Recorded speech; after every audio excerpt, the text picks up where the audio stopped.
दो लौंग से किया गया एक छोटा सा टोटका करवा सकता है आपके बच्चों का विवाह। नमस्कार, मैं पंडित GS कौशिक आपका स्वागत करता हूं आपके अपने YouTube चैनल GS घृत कौशिक में।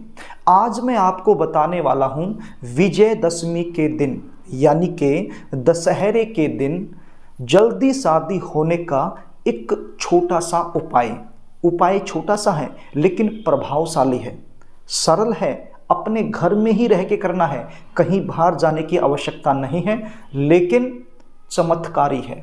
प्रिय दर्शकों, यदि आपके बच्चों की शादी में लगातार देरी बनी हुई है, लगातार अड़चने आ रही हैं, बनती बनती बात भी बिगड़ जा रही है, तो ये उपाय आपने जरूर करना है। घर में ही रह के करना है, बाहर जाने का कोई झंझट नहीं है, बिल्कुल छोटा सा उपाय है। ये उपाय यदि बच्चे खुद करना चाहें तो खुद भी अपने लिए कर सकते हैं, और यदि खुद नहीं कर रहे हैं तो फिर माता पिता अपने बच्चों की जल्दी शादी के लिए ये उपाय जरूर करें।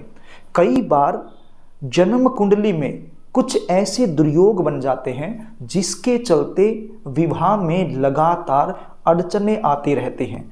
जन्म कुंडली का जो सप्तम भाव होता है, यदि वो पाप प्रभाव में आ जाए, राहु, केतु, मंगल, सूर्य, इन ग्रहों के प्रभाव में यदि आ जाए या फिर 6, 8, 12 में चला जाए, तो ऐसी सिचुएशन में विवाह में लगातार देरी बनी रहती है। रिश्ते आएंगे, बातें चलेंगी, लेकिन कोई भी बात, कोई भी रिश्ता सफलता तक नहीं पहुंच पाएगा, बीच में ही ब्रेक हो जाएगा। देखने वाले आएंगे, देख करके चले जाएंगे, लेकिन किसी भी प्रकार का पॉजिटिव रिप्लाई सामने से आपको मिल नहीं पाएगा। आपको ऐसा लगेगा कि सब कुछ फाइनल होने के बाद भी रिश्ता पक्का नहीं हो रहा है। कहीं हमारे बच्चों की शादी किसी ने बंधवा तो नहीं दी है, किसी ने कोई टोटका तो नहीं कर दिया है। क्योंकि जब बच्चे पूरी तरह से शादी के लायक हैं, पैसे भी कमा रहे हैं, दिखने में भी सुंदर हैं, अच्छे खासे परिवार से हैं, फिर भी इस प्रकार की समस्याएं जब आती हैं तो दिमाग में एक नेगेटिविटी आ जाती है। प्रिय दर्शकों, यदि आप इस प्रकार की समस्याओं से जूझ रहे हैं तो इस उपाय को सुन लीजिए।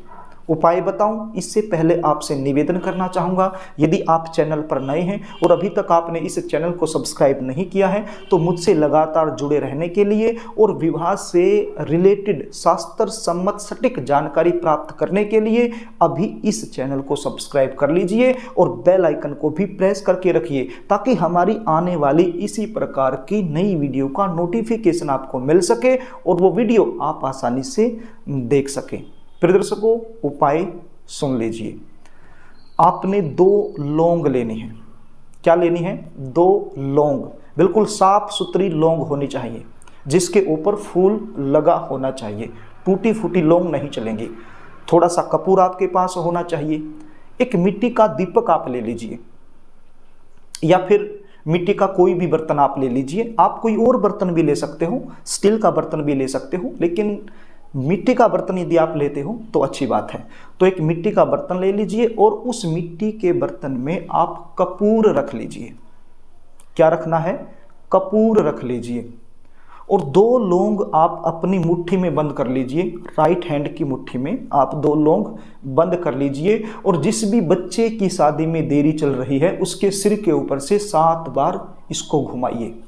और यदि बच्चे घर में नहीं हैं, कहीं बाहर रहते हैं घर से, और आप माता पिता हो, करना चाहते हो, तो फिर इसी प्रकार से अपने हाथ में राइट हैंड में 2 लौंग लेकर के मन ही मन में ऐसा महसूस करना है कि आपका जो बच्चा है वो आपके सामने ही बैठा हुआ है और उसके सिर के ऊपर से आपने मानसिक रूप से इसको घुमा लेना है। आप क्लॉकवाइज भी घुमा सकते हो, एंटी क्लॉकवाइज भी घुमा सकते हो, इसमें कोई संशय नहीं करना है। प्रिय दर्शकों, यदि आप बच्चे खुद के लिए करना चाहते हो तो फिर अपने सिर के ऊपर से आप घुमा लीजिए। घुमाने के बाद आपने ये 2 लौंग कपूर के ऊपर रखने हैं। ये जो कपूर के टुकड़े आपने मिट्टी के बर्तन में रखे हुए हैं, इसके ऊपर ये लौंग रख लीजिए। ये उपाय करना कब है? ये उपाय शाम के समय करना है।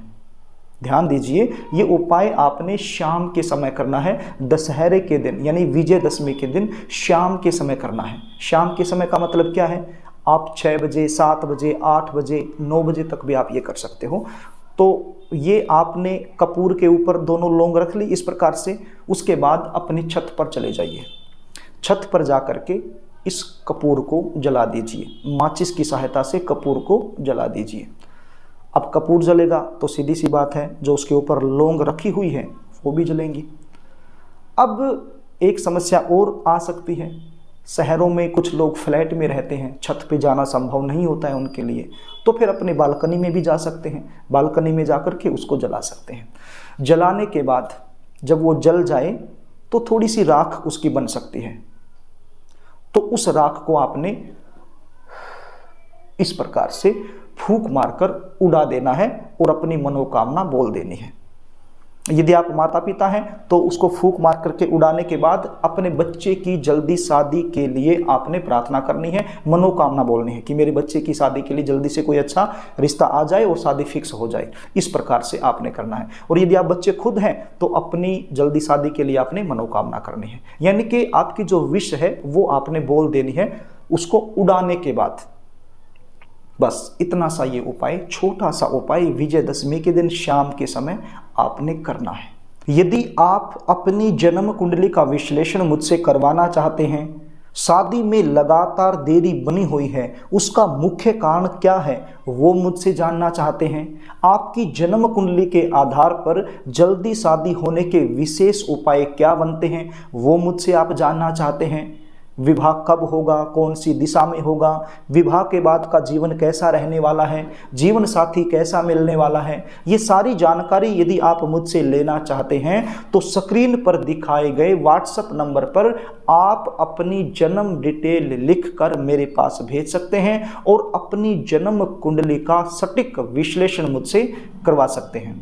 प्रिय दर्शकों, यदि कार्यक्रम आपको अच्छा लगे तो इस वीडियो को लाइक कर देना। यदि आप पुण्य के भागीदार बनना चाहते हो तो इसको शेयर भी जरूर कर देना। यदि आप मुझसे लगातार जुड़े रहना चाहते हो तो इस चैनल को सब्सक्राइब जरूर कर लेना। आज के लिए बस इतना ही, आगे फिर मिलेंगे, तब तक के लिए नमस्कार।